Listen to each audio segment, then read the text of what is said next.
Presiden Prabowo Subianto mengungkapkan badan usaha milik negara atau BUMN kini boleh dipimpin oleh warga negara asing atau ekspatriat. Langkah itu diputuskan Prabowo sebagai upaya mencari talenta terbaik agar perusahaan negara bisa bersaing di level global.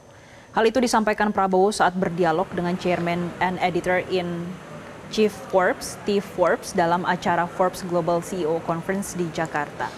Presiden menyinggung soal perbaikan tata kelola perusahaan BUMN Indonesia.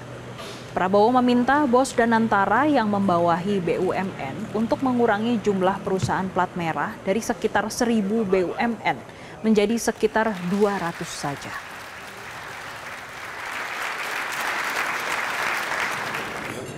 To the chairman of the Danantara to rationalize everything,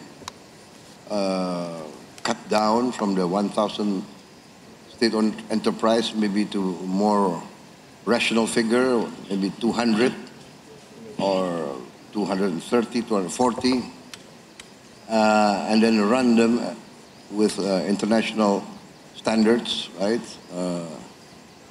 So I am convinced that that 1 or 2% return can increase, must increase.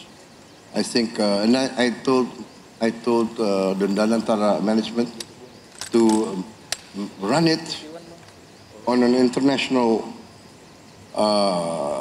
business standards. You can look for the best brains, best talents, and I've changed the regulations.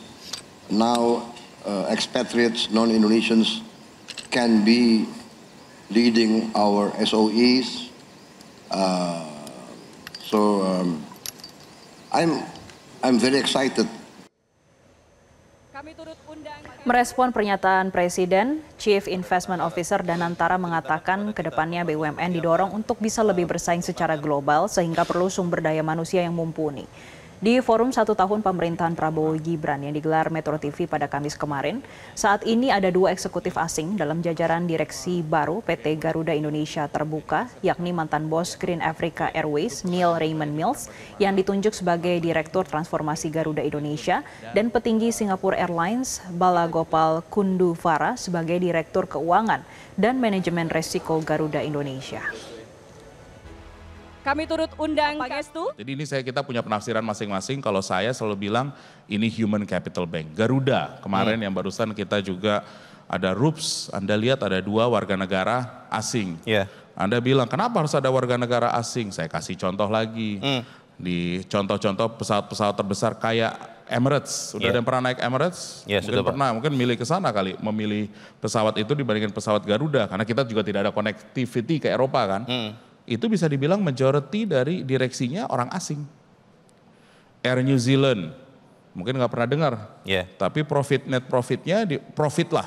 Atau kita ngomong revenue, itu 2 kali lipat Garuda. Mungkin bisa dibilang majority juga orang asing, bukan orang New Zealand. Nah, kenapa saya ngasih contoh ini? Iya Pak. Emang dari sisi Danantara ini kita ingin membawa paradigma baru, bukan lagi hanya ngelihat ke dalam, tapi juga ngelihat keluar. Jadi selama 8 bulan pertama nih kita pembentukan SDM. Keduanya pembentukan struktur dan organisasi.